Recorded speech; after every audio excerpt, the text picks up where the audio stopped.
when I was a young fella, I hadn't played a single NRL game, and I'm in there 18, 19 years old coming into training, and I'm seeing Cooper Cronk, watching clips of kicking and how the opposition defenders are reacting to him playing. Cameron Smith's working on his goal kicking. Billy Slater's in the gym doing extra rehab to get his body right. I guess for me, it's just seeing their work ethic, even after all the success they've had, it really inspired me as a young fella to go, oh wow, they're the blue chippers and they're still working hard at finding the little 1%ers to get better at. My parents, they go, oh, this guy, he's an absolute grub. You know, I hate that guy. And I'm like, you got to understand these guys, got to have an on-field personality, you got to have an on-field ear. Because it's such a primitive, aggressive sport, these guys need to puff their chests out a bit because it's kind of like you against me, our forward pack against your forward pack, it's on. When I was playing, there was Dale Finucane, Josh Addo-Carr, and Nico Hines was involved, Ryan Pappenhausen, so all those kind of guys were in amongst the squads. And it is a bit funny because you're best mates with them during the week, but then you're kind of going to battle in that other jersey and you're trying to rip into them and do what you can to help your team win. Do you think an AFL player could play NRL?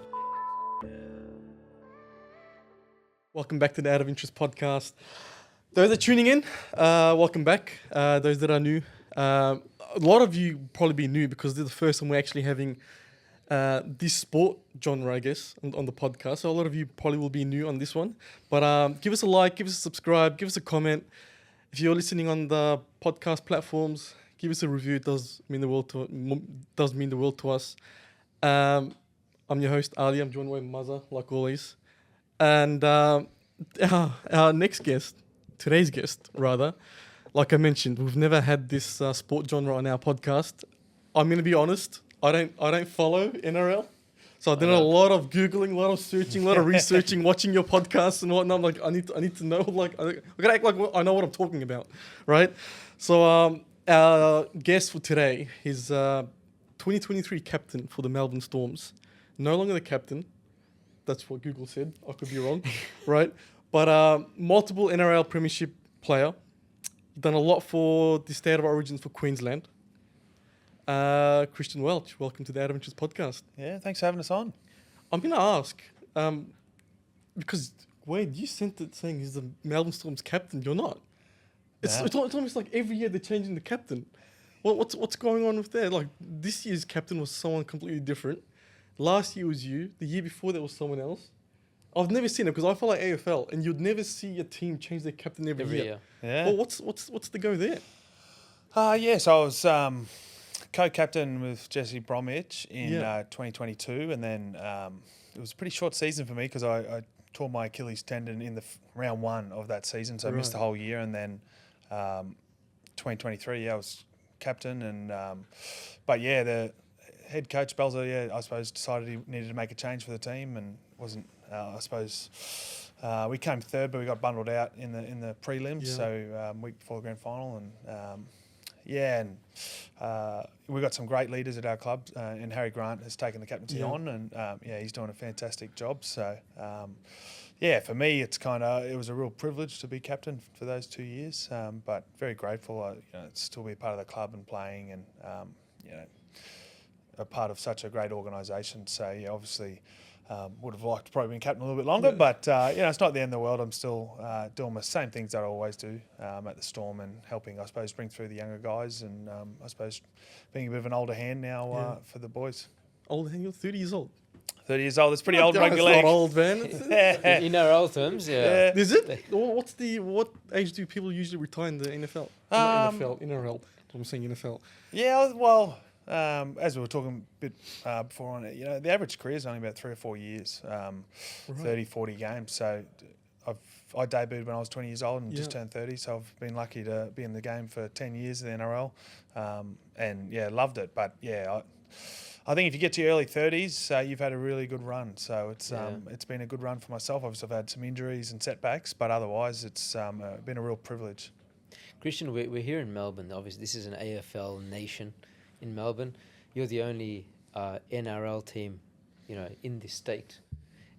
How does that feel? Do you feel that you don't get as much love or recognition as a Sydney-based club would, or would you rather it be more quiet here and you can focus on your craft, and you go you trek up north to apply your craft, and then you can just come back here and chip away at things? How does that all work? It's a really different, I suppose, situation. I've got a lot of friends who are playing in NRL clubs in Sydney and Brisbane, where their rugby league's a really dominant sport up there. But Yeah, the Storm have done a great job at carving out. We're just under 30 years young, but they've done a great job at carving out a following. So I certainly feel the love down here, but certainly not as big as the AFL. And so we kind of fit in underneath them. And, I really, the Storm do a good job at, they're not trying to take over Collingwood or Essendon. They're trying to really, hey, you Collingwood fans, why don't you come down to a Storm game? The game's on different nights, and why don't you pick us up as your second team? So, it's a good place to live because you go under the radar a bit, and I think it probably helps players not get too far ahead of themselves because you don't find yourself in the newspapers or press too much. And also in that team building factor, no one's really from Melbourne. I think we're 27 or 28 years old, and I think we've had 5 or 6 local Victorians play for us in that time. So a lot of guys are flying in from Queensland, New South Wales, New Zealand, Pacific Islanders. So no one really has family here. So it becomes a really tight-knit group, and I think it really adds to the strength of the club. So all these guys, you live with your teammates because you don't have your high school mates you grew up with. So you're all kind of down here trying to make a go of it and play for the Storm, but also you don't have that other, I suppose, support network, which, it's a bad thing for some reason, but also a good thing because you begin to lean on each other and support each other, and you become really close mates. So not only are they your colleagues at footy, but also they become your social circle, and that probably keeps out a few of the rotten apples, I suppose. If you don't fit in down here, you're going to be pretty lonely. Yeah, and following up on the whole Melbourne and Sydney thing, I just came from my chiropractor, and he's from Sydney. So every time we have a chat, he's a rugby guy, I'm an AFL guy.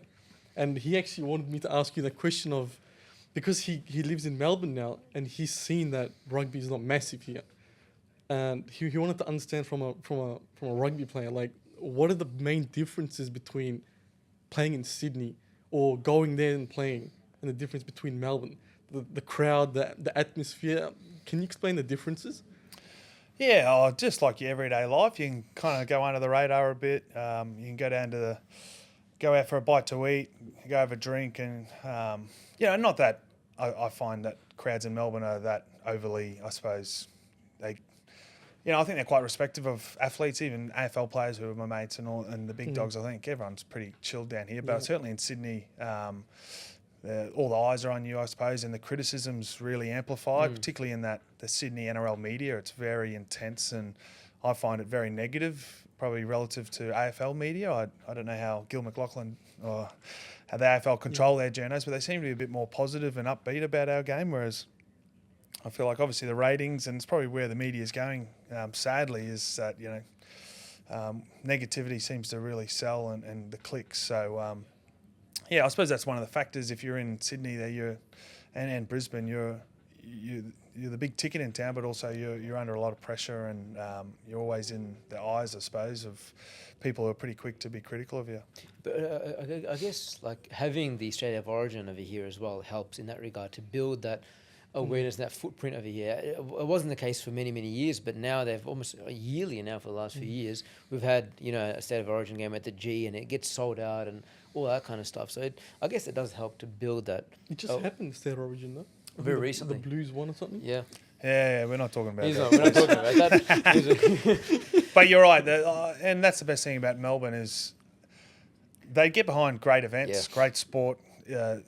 It's such an alive city. I really love living down here, and it's really a big privilege to be living in this city, amazing city, and sport mad, really. They just turn out for, and the weather's pretty rubbish, I think we can all admit, but they'll go to the MCG in pouring rain, and it's almost a bit laughable. I sometimes, the NRL in terms of crowds, we're grateful if we get 20,000 at a Storm game. That's a pretty solid crowd for us. And then you see, I remember a couple of years ago after the Demons won the premiership, I think they started the season on a Wednesday night against the Western Bulldogs, and I think they got about 50 or 60,000 at the G, and it was crisis time. And the radio, they were going, this is disgraceful turnout, how embarrassing for the league. And I'm going, geez, they've got 60,000 to a game of AFL. I think they're doing pretty well on a Wednesday night. But, I guess there's a bit of a different culture of NRL, I suppose, if you look at the history of the clubs, they've always had licensed venues,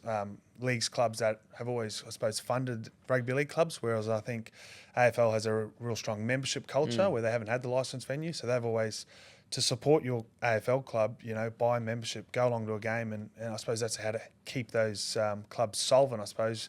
So there's a really strong turn out for your team and go to a game live, whereas I think the NRL we're probably lacking a bit behind in that. We're starting to catch up on the whole membership thing, but I think the AFL's just the way the fans go and attend their matches and support their team. It's pretty amazing. Yeah, that's pretty cool. You started your career at Melbourne Storms, though, right?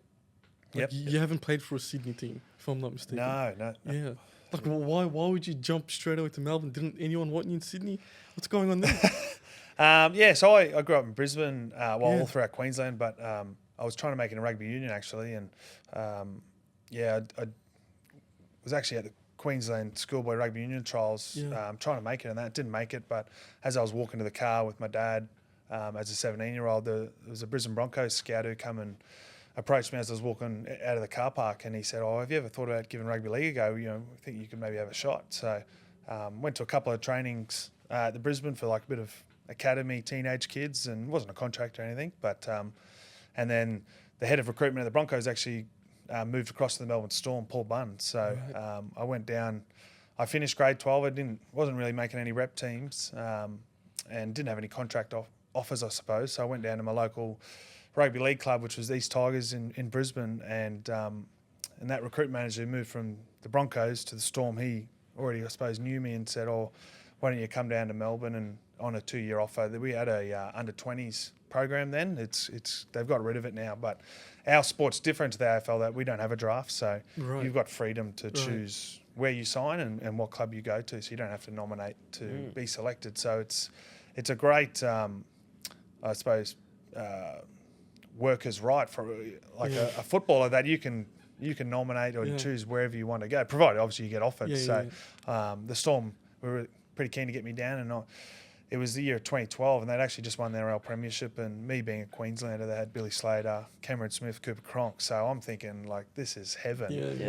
As much as my mum was pretty disappointed I'd be living in Brisbane, and she was tearing up, but they certainly were really proud and really excited that I was going to such an esteemed club that has a proud history of success and also just good people there, and so it was a great opportunity for me to move down when I was 18 years old. Do you see yourself retiring over here? Yeah, I think so. I just turned 30 last week, so I've probably got a couple more years left, and then that'll be it. And I can't imagine playing for another team. I really love the Storm and the people I've met and the friendships I've got here. I'm going to have them for a lifetime. So I think I'll be a one club man, I'd like to think. You mentioned that the club is 30 years young. I didn't realise it was I that young. I thought it was older I than thought it was that. much older than that. Yeah. I thought Storm had been around forever. And if you look at what they've accomplished in 30 years, it's phenomenal relative to so many other clubs. Where, like as a Melbourneian who follows AFL, the only NRL touch points that you have are Melbourne Storm and how well they're doing. And you always hear Melbourne Storm are either winning the premiership or they're there or thereabouts. Being from within the organisation, you mentioned some of the big names that are there, and they've been obviously they're the poster kids, poster men of the NRL. What makes the Storm as a club so successful in terms of, from a culture perspective, Craig Bellamy, all of that put together, what do you think is the secret recipe that makes this so successful? Yeah, I think I could probably speak to this for a while, but I think the constant focus on improvement, and when I was a young fella, I hadn't played a single NRL game, and I'm in there at 18, 19 years old coming into training, and I'm seeing Cooper Cronk, watching clips of kicking and how the opposition defenders are reacting to him playing. Cameron Smith's working on his goal kicking. Billy Slater's in the gym doing extra rehab to get his body right. And to see these guys who, Cameron Smith's arguably the greatest player in probably the history of our game, being immortal, and the other two, multiple premierships, international players, legends of our game. And at their age, they were quite, I suppose, on in their career. So I guess for me, just seeing their work ethic, even after all the success they've had, it really inspired me as a young fella to go, oh, wow, these guys they're the blue chippers, and they're still working hard at finding the little 1%ers to get better at. So I think having come through that system where your best players are also your hardest working players, that's a really good, I suppose, culture for the organisation. And certainly with Craig Bellamy, he works huge hours, and his attention to detail and how much work he puts into previewing oppositions and working on his crafts. So I think the leaders we've had in our club have set a really great example. And Craig Bellamy's a bit of an old schooler. He's a maestro. He Yeah. knows every trick in the book. It's crazy. Yeah, and it's all pretty simple, to be honest. It's all working really hard, and our pre-seasons are notoriously really hard and fatiguing and difficult. And it's all about executing skill under duress, really. So he puts you in really uncomfortable situations throughout the whole pre-season. So we train from November basically all the way through to March. And he's all about basically your pre-season should be the hardest thing you've ever done. So once you start playing games, nothing will really surprise you or take you to a place you haven't been. So I guess that's a big combination of the success we've had. You constantly lose blue chip players with we operate in a salary cap environment, so we're always losing probably 3 or 4 starting players each year. But it's not just Craig Bellamy, it's the recruitment staff who can find the hidden gems. Nico Hines was, he's a Dally M winner at Cronulla recently, which is a Brownlow for our AFL listeners. But he was playing reserve grade in Sunshine Coast, and the Storm recruitment staff found him there. He'd been, I suppose, kicked out of a few NRL clubs. Not kicked out, but just not wanted. Yeah. And Jerome Hughes is probably having the best year of his career. Probably top 3 halfback in the competition, Kiwi halfback. He equally played 1 game for the Titans, 1 game for the Cowboys. 2 clubs that I suppose didn't see a future of him, but our recruitment guys picked him up from Townsville in the reserve grade Queensland Cup VFL equivalent, and he's now one of the best players in the world. So I think our recruitment guys do a really good job at replenishing the talent, and then also I suppose the system we have is seeing guys every pre-season work really hard and develop and compete. I think over time you see these guys step up. So once, I suppose, the turnover, we've got guys who have done 3 or 4 pre-seasons and really taken their game to the next level. And Harry Grant, our captain, is another one that he went to the West Tigers while Cameron Smith was playing to play some NRL, because in our sport you don't really play 2 hookers. So the Storm let him go for a year, and he was actually leading the Dally M. He was really killing it, and he was coming back to the Storm. But and everyone was going, oh, this is crazy how shocked they were to see this Harry Grant's a freak.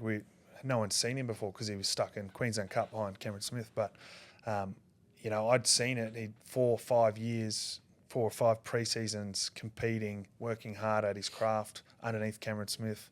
I think that's how the club does a good job at, I suppose, having sustainable success, is that continually they're getting kids down, clean slates, and really developing them, not only as footballers but as good people as well, and teaching them, good lessons in life. So that's probably some of the things why I reckon the Storm have been able to stay successful such a long period over the variety of players who have come through the team. Now, Christian, I have a series of questions I'm going to ask you. Right. Okay. The first question is going to be it's going to come off strong, but there's a reason why I'm asking it. But I have to ask it because I like controversial things. But the first question is, I ask this to every athlete. Like, I ask this to AFL players. I want to ask you as well. Do you think NRL players get paid enough? Do we get paid enough? Yeah. Because there are salary caps involved, right? Yeah. I don't know why Australia does this, but they just do. Yeah. AFL has it. Does cricket have it? They probably They do. earn a lot They for probably very do. little. Yeah.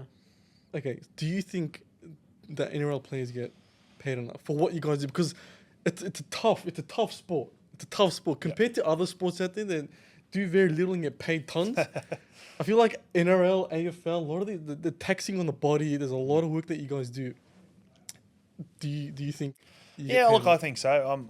I was actually on the board for our Player Association, the RLPA. We just negotiated a 5-year collective bargaining agreement, so where we basically wanted to have a revenue share agreement, right? So if revenue goes up, we'd be a part of that because we're helping build the game and build it up. But I think in Australia, where we love competitive balance, I think every team on their day can win against opposition. I think that's wonderful. I think, and it's hard to get competitive balance if you don't have things like a salary cap. And the AFL have the draft. We don't have the draft, so it's a bit harder in our game. But I look at things like the EPL where 3 or 4 teams can win a comp all year. You look at just football in general overseas. It's the haves and have-nots, and I don't know. That doesn't really excite me. So look, would I like to be paid more? Yeah, sure. But we're really well compensated, and we've got a really privileged job, to be honest. And it's not for a long time, to be honest. I'm probably a bit of an outlier. I'm playing for 10 years, but guys are in the game for 3 or 4 years. There's still good money involved. But I think the big thing for us as a players association, we really wanted to, as you said, it's physically taxing. So we want to have, healthcare set up there when I'm 40 or 45 and my knees are blowing out on my back, that, I suffer those injuries playing this sport, that this sport will then, they'll look after me, in the tough times. And I think that's important, that a code really takes care of their players. And so that's certainly a focus of the Players Association to, I suppose, care for the people who are putting the product out there. Mm-hmm. The reason why I ask, because in 2006, obviously Melbourne Storm had the salary cap breach, and then they pinched the 2 paid premierships off them. That was, I think, the only time where the whole of Melbourne became NRL fans. Like, what's going on here, right? I was like 11 years old. You were probably like 12, 13 then, right? It was just big news and blah, blah. And the reason I'm asking is because I personally don't think AFL and NRL players they don't get paid enough, right? You do a quick Google search, average salary is like 200,000, 300,000, 400,000. Like, that ain't enough for what you guys do. It's not enough. You guys are athletes. You look at all the big sports around the world, they get paid tons. And I feel like that's how you make a sport big. When the players get paid so much that everyone is just rushing to play this sport. And when everyone's rushing to play the sport, families are watching it. They want their kids to go for it. So you got more eyes on it because everyone just wants their child to be in that sport, right?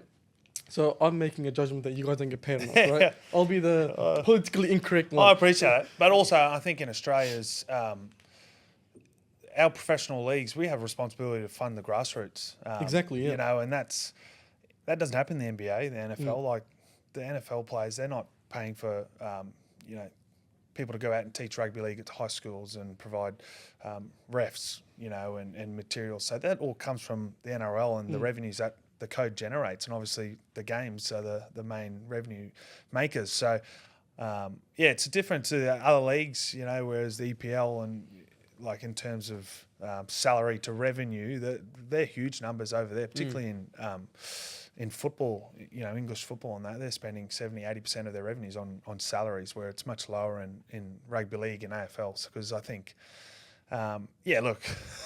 I'm not going to argue with you, but I understand why we're not getting the revenues. Because it's not the clubs aren't privately owned, if I'm not wrong. AFL ones aren't. Yeah, some rugby league ones are. They are most of privately them are. owned. Yeah. Most of them are. Yeah. Right. For that, you'd expect more pay, no? Well, doesn't Russell Crowe own who's it? Rabbitohs? Yeah, Russell Crowe's in the Rabbitohs. No way. Yeah. But you'd expect, because I always thought, because the AFL, the teams aren't privately owned. Yep. So they don't see it as a business, right? When you see things as a business, you pump more money into it. You pump more money and you motivate more. It's also a cost though, isn't it? Yes. That's the thing. If you own a business and your talent is producing that for that cost, why would you then double their salary? But then that's the salary cap issue with the reason why I'm asking is because what happened with the Melbourne Storms, right? You want to pay big money for players without a salary cap, so you just keep winning premierships, right? I don't blame the coaches for doing that. You got to abide by the rules. What's the point of having the rules then? So, look, obviously the Storm, they cheated the salary cap, and to be honest, there's been plenty of teams since then who've also been caught, cheating the salary cap. So obviously you don't want to see that because you want to see a fair competition. But look, I understand your sentiment, I guess. Yeah. But I think at the same time, right, a lot of the sports that you're comparing to, they are globally televised. They're huge. Like, again, you mentioned before about you wanted to play union and then you chose league. Union gives you an international, sport, whereas league is much smaller. Was that part of the attraction to say, well, you know what, I could go overseas and play, and it's a lot more money for union, I'm guessing. Yeah, it's quite interesting because, rugby league's really struggling overseas. There's a English Super League, which hasn't really fared too well since COVID. They're really struggling over there. So the NRL's the world's best rugby league competition by far. The most money, the best players. Whereas in rugby union Australia is really struggling. Not sure if you'd be aware, but the Melbourne Rebels, they've just been shut down. So they've gone from 5 Super Rugby clubs down to 4, going on from next season. But the money in the Japanese leagues, where these big companies like Panasonic, they have their own sides, and there's millions of dollars there. There's French owners, there's English owners. So there's, rugby union's really big in the Northern Hemisphere, the Six Nations. That's a huge tournament. But I think in the Southern Hemisphere, they're really struggling, to be honest. So I think it's interesting. Yeah, if I wanted to go overseas, rugby union's probably the more desirable. You can play in Paris, you can go to Dublin, London, whereas rugby league's in working class, top of north of England, pretty tough areas, to be honest, working blue collar. So, I think in Australia, you look at rugby unions going down to 4 teams. You've seen the Wallabies; they've been struggling a little bit of late with Eddie Jones and all that saga. And then the NRL, we're looking. We've just brought the Dolphins in, so they're our 17th side, and we're looking at Papua New Guinea. I don't know how that's going to work, but they're already talking about doing a deal with the federal government, bringing them in, another team in New Zealand, a team in Perth. So NRL doesn't have the national footprint that AFL does, but that's our next step in the journey of creating a national rugby league, because at the moment it's basically just the East Coast. So that's where the game needs to get to. If, as you say, a global competition, global revenue on that, if you minimise that down to more Australia, we need to have markets in Perth and Adelaide. We need to appeal more to New Zealand. So keep building out our footprint. I think will help drive that. Wouldn't that come down to just money at the end of the day? Because there's eyeballs in soccer and whatnot, because there's a lot of money involved, and that's why everyone watches it. Everyone wants to be part of that action. That's just because I've been following sport forever, and you see the differences in how sports are managed, and they become a global thing because there's so much money involved, and everyone wants to be a soccer player because there's so much money involved. Right? That you just follow it, and obviously not everyone could make it because we're all just lazy and fat sometimes. But that's the goal, though. But I feel that a lot. Like, you look at the NBA, for example, right? You look at how much revenue they generate just through their domestic audiences. It's enormous. And then there's the export audience, and that's huge as well. So just off the back of their domestic audience, they're able to pay LeBron however much and somebody else however much and whatever else it is. So the challenge in Australia is our population is too small. Domestic audiences are, and then that domestic audience is then split between NRL, AFL, a bit of basketball, a bit of tennis, whatever it is. So even that parent that you're talking about who wants to send their kids to a particular sport, their parents are like, okay, well, sending my kids to soccer is going to cost me, I don't know, $3,000 a year. Auskick is $500 a year. I'll do that. I don't know what Grassroots NRL looks like. And that's what the AFL is so smart about, Auskick, right? So there's a cost to funding that, right? But if you get a 5-6-year-old who just goes to Auskick, gets his free footy, and he loves that game, right? For the rest of his life, he's going to go buy a membership at his Aussie Rules Club. He's going to spend money, buy a jersey, go to games. You think about the cost of capturing that young kid and his passion, and then how much money he's going to spend in the next 60, 70 years of his life. That's money paid for. NRL doesn't have anything like an Auskick? Yeah, the NRL does, yes. But it's probably more to the point of if you pay players more, you probably can't necessarily fund those programs that in turn will generate the revenue. So I think since COVID, we've seen the strong sports like AFL, NRL, they've got through it pretty well. But I look at football in this country, the A-Leagues, the APL, they're really struggling. You've seen the grants go backwards. They're on their knees as promising as football is in this country with the huge participation numbers, the Matildas, how popular they are and amazing they've been going, the Socceroos' recent success.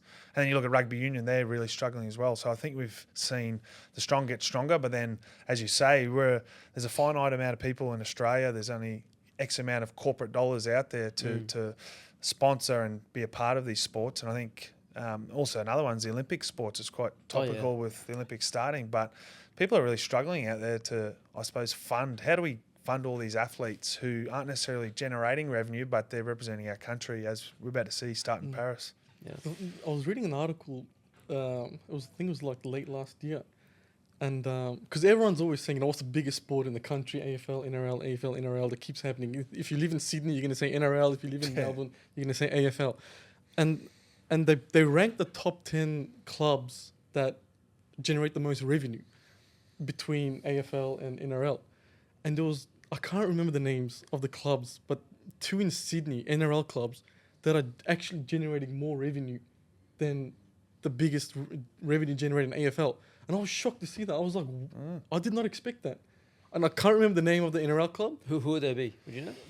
Well, the Brisbane Broncos are a really big NRL club, but I would think the AFL clubs would still, like the West Coast Eagles, I think they just had 100,000 members. Collingwood are a huge club. Essendon, Carlton. So I'd be surprised, but I mean, it's great news. I was shocked to see it. I still think the AFL pretty dominant sport. Like Overall, I think the NRL are second, and then there's a bit of a gap. Cricket's there as well, but and even tennis does well. I guess it's what criteria you're judging off, because that 2 weeks the Australian Open runs, that's a global event. Yeah. The dollars that are coming in, Enormous. the sponsorships there, it's huge. The amount of money that tournament makes, even though it's on a very short period of time. Yeah. But I think the NRL is probably second to the AFL. That's how I would see it. I'm an NRL player. So when you're in Sydney and in Queensland, does anyone mention AFL over there? Yeah, no, AFL's Is it like really bed? popular. Look at the Swans, the Lions. They've done a really good job. I guess those teams are more prominent than what the Storm would be, I suppose, down here. But the Storm are doing a good job at building that out. But yeah, you look at the Swans, they've got good crowds. The Giants are a work in progress, obviously. But the Lions, they've got a great following there. And the Suns is a bit challenging. But the same thing for the Gold Coast Titans. We've got an NRL team. That's rugby league heartland. But the Gold Coast is a funny place. It's like a Bermuda Triangle, to be honest, because it's a great place to live. You go to the beach, you surf. It's a great lifestyle, but it's a bit of a challenging professional sporting location in terms of getting people to the game, go to the games. I guess if you've got some options to go down to the surf club and ride waves and stuff, you might not turn out. So it's that area's been a bit of a struggle for all sporting teams, I think. Now, Christian, something actually came to my mind as you were talking.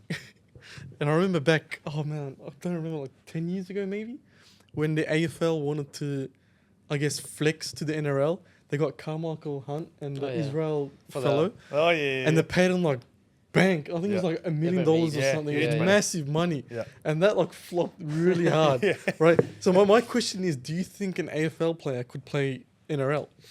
Yeah, absolutely. You reckon? Yeah, for But sure. how come the NRL player couldn't do an AFL? What do you think the difference is in terms of the technicality? Like, why would you think that at NRL, like, they were massive names, and they just embarrassed NRL at that point, right? And like this project flopped. Like, what the hell was going on? Yeah, look, Hey, what do you think went wrong? I think it's just a testament to the quality that you can't just pick up a sport and necessarily be good at it. Even you might be that naturally talented. Those guys gave a good crack and they're obviously compensated for it, but also it was a big branding. It was attract fans. It was, we're going into rugby league heartland here and we're going to make a big bang and make some noise by signing these guys. So I'm sure they did a great job off the field, I suppose, attracting attention to those football clubs. But yeah, you're right. Probably didn't really work out too well. But but then you look at Israel Folau and the skills are more transferable, I suppose, to go to rugby union because he's rugby league, wonderful player, started here and then went to Aussie Rules, didn't quite work. Goes to rugby union. He's probably one of the best fullbacks in world rugby in the last 10, 15 years. So it's easy to transfer to rugby union, I think, because the skills are quite similar. But AFL's, it's a different beast. And I look at those guys, and we train Amy Park there with the Melbourne Demons, and those guys, I've got such an appreciation of them as athletes, how far they have to run, the intensity and the skill set that they have. It's a really impressive game. I really like Aussie Rules. Yeah. And Talking about the physicality of it all, like you've had, as you said, an above or longer than average career. For an NRL player like yourself, what like physical strains does this put on you, and how do you manage that throughout your whole career, from when you were first drafted, when you first started playing till today? Does the training regime change? The recovery regime change? And how do you ensure that you're not, physically really, really handicapped by the time you're sort of into your 40s and 50s, because you want to live life, right? Especially when you're retiring at 30 or early 30s. Yeah. How do you manage your body through all this? Yeah, I suppose the older you get, you got to get more professional at investing in recovery, putting the time to ice baths, stretching, eating well, sleeping. I suppose when you're a bit younger, you're a bit more durable, but certainly older the more I find myself really investing in those areas. But I suppose, as I was talking about our preseason, how arduous they are, but they really build a physical resilience for your body by turning up each week for November all the way through to March. You're getting flogged. You're having some really big sessions. We've got a contact coach, John Donahue. He was a Brazilian black belt. He worked as a bouncer over in LA, and I even think when Mandela come out here, that he was a security guard for him. Wow. So he's just quite esteemed, this guy, and he's a bit of a nutter.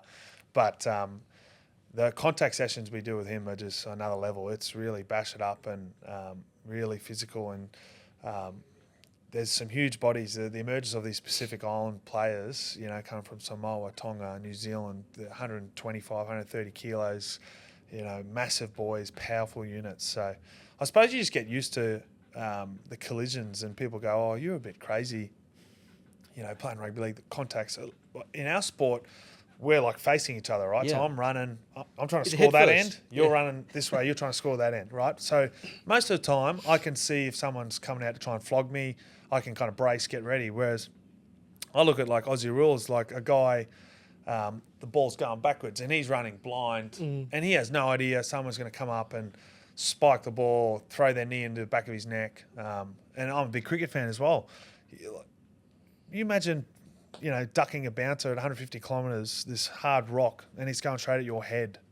So I think it's all relative to what sport you're in, that there's courage, I suppose, and I suppose fear, because I think plenty of sports have those different areas, but I don't mind that because I can actually see who's trying to tackle me, so I'm pretty happy to stay in my sport at the moment. It's a good point because, when I do see, the NRL highlights and whenever I come across it, I always question it. I'm like, what's wrong with these guys? It's like, they're all big units. Like, you're a massive unit, right? And I cannot imagine myself running towards this guy knowing that we're just going to just smash each other. Like, it's crazy. Yeah. And there's no padding. There's no padding. It's not like the NFL where you're covered up. It's raw. There's a few tricks in the trade, boys, and I don't want to burst the bubble here, but generally, you'll try and run at the little guys. So it's good you don't know rugby league, but there's the big boys and then there's the little guys, right? So the little guys are more the skillful, faster guys, but generally they're not that good at tackling because they're the pretty boys and they do all the fancy stuff. So any chance us big boys get a chance to run at the little guys, it makes life a bit easier. Is there a moment that you can share with us where you ran into a big unit and maybe you just bounce back off him? Is there a funny moment like that where you can share with us? It was my first year. It was my fifth game of NRL, and this guy called Leeson Armau, and he's a bit of a hitman. And we were playing over in New Zealand, and he'd run the ball. We had two guys tackling him, and third man was coming in because generally you pin the legs and try and get him to the ground. And I come in, I threw my shoulder into his back, and it was a bit of a dog shot. Probably wasn't that. And we were packing down at a scrum, and he goes, "You're a weak dog, Welch. Like, I'm coming for you." And I'm going, "Oh, geez, I'm in trouble here." And then Jesse Bromwich, who's a legendary Storm player, one of the best front rowers of this generation, and he told him, "No, leave him alone." Like, stood up for me. I was like, "Oh, you beauty." But as you guys might have seen, the kickoffs to start and resume play after a try scored, after half time to start a game, you halfway you kick the ball down, and then you basically have two front rowers, and they'll take a hit up depending on what side they kick to, and so I'm a front rower, so that's my job. That's probably the hardest job in my sport, is taking kickoff carry in my position, because you're running. There's no illusion of you being able to pass to anyone because everyone's just basically in front of the ball. So, and I was running, and I was probably a bit stupid. I didn't really try and find the little guys I just said, so I was just running straight, and I got absolutely flogged by Leeson Armau, who obviously had a bit of a grudge against me. And I remember Will Chambers going, "Oh yeah, fire up, Welch," and I was running as hard as I could, and I got hit in my whiplash, and the spit just went like all the way backwards, and I just got put in the next week. So, but you get up and you play it, and you go, "That was a pretty good hit." So, some real powerful guys, but you kind of get used to it, I guess. Do you guys take it personal when you guys like rough each other up? Like, do you ever feel like he's got me? I'm gonna purposely go after him. Oh, 100%. And I think because it's such a combative sport, you have to really, I suppose, G yourself up. But something like my parents, they go, oh, this guy, he's an absolute grub. You know, I hate that guy. And I'm like, you got to understand, like I say to mum and dad, I said, you got to understand these guys, you got to have an on-field personality, you got to have an on-field ear, because it's such a primitive, aggressive sport. These guys need to puff their chests out a bit, because it's kind of like you against me, you know, our forward pack against your forward pack, it's on. So you got to, but generally speaking, 99% of the guys, as soon as it's full-time siren, they'll shake your hand, you have a good yarn. Oh, geez, you had a good game tonight. Like, how's life going? Like, it's very much situational to when you're playing the game, but then as soon as it's full-time, it's pretty good. They're just good blokes, and they're just trying to play the game harder than you, I guess. While you have to have a nemesis, though, right? I'm sure you have a nemesis where you're like, every time I play that team, that guy, he's the guy I'm gonna prove a point Oh to. yeah. I wouldn't say he's my nemesis, but Jared Hargraves at the Roosters, he's probably the big alpha dog. He's the big, and he's coming down to his career. He's actually in the NRL. He's moved to England after this, which is probably good for me. But he's certainly, and Jesse Bromwich, those two guys, in my 10 years of playing NRL, they're the two top dog props that I've come across that are just the real alpha, aggressive, phenomenal athletes, and kind of just bullies, really, that they're letting you know that this is their field and we're lucky to be on it, really. Now, Christian, I'm putting my my childish hat on right now. Do you guys like before a game or when it's like halftime or something? You guys be like, hey, let's gang up on this guy or something like that. There has to be something like that, because I'd do it 100%. Like, hey, we're gonna gang up on this one and just keep going for that guy. Yeah, so we have a little focus, particularly in the forwards. It's kind of identifying their best player and we'll spend all week kind of trying to understanding what we can do to limit their impact. And so basically, if you take away their leader and their top dog, you generally go a long way towards winning the game. So we'll spend all week preparing for probably their best forward or their best player and how we can, I suppose, limit their impact on the game. So, yeah, it's certainly a focus each week. I was going to ask about the sin bin, right? So in the AFL, you don't have a sin bin. In the NRL, you do. Have you ever been sent, or have you come close to it, or what have you done? So you can get 10 in the bin, so then you come back on after 10 minutes, or you can get sent off where you don't return to the field. So you could, and it's 5th minute of the game in State of Origin 1 this year. A New South Wales player, forceful contact to the head, he got sent off, so he didn't come. They played with 12 men for 75 minutes, and it really set them back. They lost that game. But I've been sent twice, but more for. There was a guy who was about to score a try, and I grabbed him and pulled him back. It wasn't anything too hectic, sadly. I don't have any really good stories for that. But, yeah, as you say, the AFL don't have that. We report players. You've been reported. Yeah, but, I mean, if a player commits a foul play right in that game, the player's going to get suspended for the future events, and he stays on the field. So the team that's been aggrieved, they don't get any benefit, do they? Exactly. He stays on. Oh, there might be a 50-free or they might kick a goal, but in the scale of things, yeah, look, it's interesting. One, it obviously just never been part of the game in AFL. So when you go in the sin bin, does the coach like slam you for? Well, it depends what you've done. If you've done something stupid, you'll probably get a spray. There's a famous clip of Cameron Munster on the walkie-talkie going up to Craig Bellamy and giving him, they were giving him plenty of grief. But I think if you're like. I got sent, they put a grubber through and I just pulled the guy back because he was going to score, right? So if he got the ball, he would have scored. So it wasn't like the end of the world. I think the coach would have been pretty happy because they didn't score a try. Well, we're not going to miss Welch too much. He'll be back on in 10 minutes. I think we'll manage. So, yeah. One thing I'm always, envious of, I guess, if that's the right word, is like I've always wanted to be in sport, right? Everyone wants to be in sport. Every young kid wants to be in sport. And I asked this question to a lot of athletes because I just love the imagination of it for someone that hasn't experienced it. When you're running on the field and everyone's cheering, right? The adrenaline that you get. Do you guys notice the crowd? Do you notice the crowd? Like, does that give a lot of support? When you do a massive bump and everyone's cheering, does that motivate you? Or when the boos happen, do you guys focus on that? Do you guys block it out? Like, how do you manage all that? Yeah, look, you don't really focus on it, but you appreciate it when they're going for you, I guess. Yeah. So I was been lucky to play a few Origins for Queensland and playing at Suncorp Stadium up in Brisbane. It's 52,000, so it's got nothing on the MCG in terms of that's almost 100,000. But it is just so loud in there. The crowd's sitting on top of you. It's a great rugby league stadium, so that seriously does give you energy because it's such a fierce contest, and you have the crowd willing you on, and I don't know how to explain it physiologically, but it seriously gives you a lift. But then, because we play grand finals, if you play grand final NRL, it's always in Sydney, right? So Sydney hate Melbourne, they hate Melbourne Storm. So, and I've played in 3 grand finals, and we've always played Sydney teams. So you go there, 85,000. There's probably about 5,000 Storm fans and probably 80,000 Sydney fans of that club that you're trying to beat. So that's always something that you're going up against, really, trying to take on a Sydney team. It's a bit like the narrative in AFL at the moment of, I suppose, the advantage that Melbourne-based teams have over interstate teams that, they have the right, they might be the highest ranked team, but they have to come play at the MCG, where a team like Collingwood probably plays 15 times a year compared to the other teams. And it's probably more profound in AFL because their fields are different sizes. So at least NRL, our field is the same everywhere we go, but the MCG is so wide, the Gabba and SCG, they're different size fields, so there's different game styles that suit them, I guess. That's a good point, because in sport in general, people always talk about the home ground advantage, right? Is that like psychological? Is that like an actual thing? Like, is there genuinely a home ground advantage? And if there is, like, why? What's the reason for it?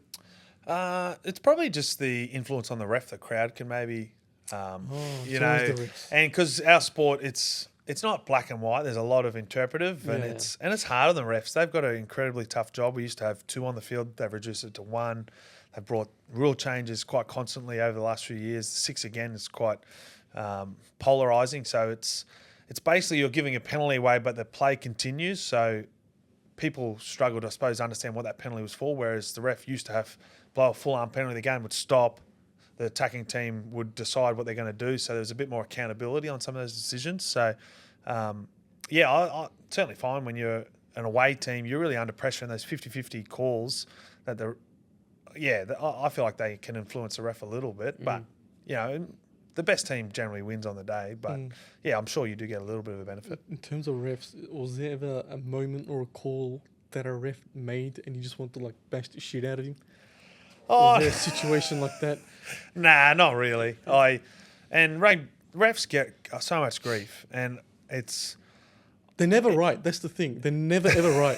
So because the reason why I say that is because if they make a decision, it's upsetting one side of the party. Yeah. So they're never right. Like, it's always a bad call, no matter what the situation is for those poor guys. But the thing that annoys me it's always the excuse why teams lost is the ref. And I find it's one of the great strengths of, I think, Craig Bellamy. He never complains about a ref and the calls. And because I think you're giving excuses to your players also by saying, oh, well, the ref missed this call and he's done this. It's a cop-out. It's a cop-out. It's basically saying, oh, it's not your fault, guys, why we lost. It's, that ref, that's why we lost the game. And I think I don't like it, because the refs, they've got a bloody tough job. They're fans of the game. They just want to do a good job. It's a tough gig. Yeah. How quick this game's gotten, the amount of rules, the interpretations, the influence from head office about, we need to focus on this rule a bit more. It's always changing for those guys. So I'd like to think I'll never bag a ref. Yeah. Would you ever want to be maybe in the heat of the moment, but certainly not afterwards. Tough gig being a ref. But they're just fans of the sport, just like me, and everyone else who's going along with the game. And so I think sometimes that gets lost on people.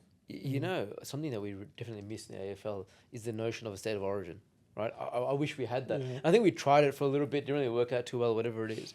In the NRL, that's your sort of marquee showcase event. How does that feel? When you're selected to represent your state. Obviously, one is selected to represent your team, but this is like out of all the different players in my state, I'm the pick of the crop. How does that feel when you're first selected, and then also going out there and the, I guess, the atmosphere, the energy in a state of origin? Yeah, and it's interesting you say about the AFL, because there's a bit of commentary about, should the AFL bring it back? Yeah. But there's no way it's coming back for the AFL. It is. When you look at the NRL, right, it's a full contact sport, and our season's 27 rounds, and so right in the middle of that domestic season where clubs they're paying all these players to represent their clubs, we create this interstate Queensland and New South Wales full contact. It runs for 6 weeks. Right in the middle of that season, those employees who should be playing for the Storm, the Rabbitohs, Broncos, they miss games and they go and play for Queensland on a Wednesday night, right? Like, it is just so bizarre, but it's just how it's been and how it works, and it's such a strange thing. So once it's in, I guess everyone appreciates, understands, and clubs, to their credit, they go along with it. But there's no way a Sydney Swans or a Collingwood are going to go, yeah, you take the best players in our whole competition, risk them getting injured, and which could ruin our season. It's just especially when you're fighting for the top of the ladder. Yeah, so it won't happen. But I I love it. It's a wonderful thing, and obviously getting able to play it's such an emotional game to be a part of, because Queensland and New South Wales, the history of it. So State of Origin started in 1980, but before that, all the money was down in Sydney. So the best players from Queensland would go down to Sydney to earn a living, and then those players would actually not be allowed to represent Queensland. They'd have to play for New South Wales. So because all the best players are in Sydney, they would flog Queensland for decades. Queensland didn't get a win. So there was so much pent-up passion. And then in 1980, the State of Origin concept was launched, and I think there was a bit of scepticism about how it would work. And I believe Artie Beetson was playing at Parramatta, who's this rugby league great, right? And his teammate was playing for New South Wales. And I think it was the first game, he, at the first scrum or one of the scrums, just started punching him, just said, I'm a Queenslander and I don't care if I'm at training with you during the week. I'm trying to beat you. And they got in a massive scrap. And I think everyone's going this is real, the passion. And it's been carried on for decades since. And even as current players, that when you're involved, you get a real appreciation of the history of Queensland and the Maroons and what it means. And I suppose more it means what it means to the state now. It's such an emotional product, and you're really representing everyone up in Queensland. And certainly as a kid growing up, I grew up in Townsville, which is North Queensland, Gladstone, Central Queensland, and then Brisbane. Everywhere you go, you wear your Maroons jersey. The next day at school, you're getting into the kid who's from New South Wales and get that up there. So there's so much joy that team can deliver. And Billy Slater, who's the coach, he does a great job at, I suppose, making everyone understand and appreciate you're playing for something bigger than just yourself. So the Maroons do that. They each Origin series, they'll go out to a remote area, rural parts of Queensland. They'll fly out there and they'll do a day of a fan day and mix in with the community that they're representing. So, yeah, it's a huge beast. In terms of commercial viewership numbers, the attendance. I think they got close to 90,000 MCG. So it's a jewel in the crown of rugby league that probably AFL doesn't have. Because AFL obviously dominates bigger crowds, bigger numbers on grand final, but the Origin really keeps NRL, I suppose, in that mix. Are the crowds more feral in the State of Origin? It's parochial, isn't it? It's you go to Sydney and they hate you. There's a sea of blue, and it's really, really combative, I guess, and it was really violent. The decider was just played on Wednesday, and it was one of the best games we've seen. But it was so physical and the intensity. It was a great representation of rugby league. Now, when you played for Queensland, was there a teammate of yours that was playing for Sydney, and you guys played each other? Was there a situation like that? Yeah. Did you knock him out? I tried to. I couldn't. Do you guys try to do that, or do you be like, hey man, let's just let's not go you're trying to flog him because trying to flog him, and because the reality is you'll be at training on Wednesday, so if he flogs you, he's going to let you know all week that he's your daddy and that. So we had when I was playing, there was Dal Finucane, Josh Adokar and Nico Hines was involved, Ryan Pappenhausen, so all those kind of guys were in amongst the squads. And it is a bit funny because you're best mates with them during the week, but then you're kind of going to battle in that other jersey, and you're trying to rip into them and do what you can to help your team win. But doesn't Bellamy come in and say, hey guys, you be nice to one another because we've got another business over here to run? Oh, yeah, he probably should say that, but he's and it's probably not spoken about, but he likes his players getting involved in those environments because he understands it's the best players in our competition from Queensland, New South Wales. So he wants his players in there learning off other guys who have a different opinion on how to attack and defend and little things that these guys can bring back to the Storm and go, hey, look, Craig, these guys are doing this. It's starting to work pretty well. So you can kind of incorporate that into your team at club level, and you can get better as a team. It's like a little spy. Yeah. Yeah. Like IP. Yeah. good. Was there a situation where you had like a tussle with a teammate? Nah, 'Cause, not sometimes too. in AFL you'll see it in training where this guy Oh had a yeah, little yeah. punch Those on him preseason. at training. Did you ever contact have matches. a moment like that? Nah, not in Origin. Nah, it's too quick, and Yeah. I can't fight for shit. So I'm better off not getting in any scraps because I'd get bashed. Nah, man. I feel like you could hold yourself a bit. No, I don't think so. You reckon? Nah, Look at those arms; they're like triple mine. yeah. There's more scary dudes than me. Oh, there's always a scary dude out there, man. Yeah. Especially the Islanders, man. Those guys, like, I can't imagine you.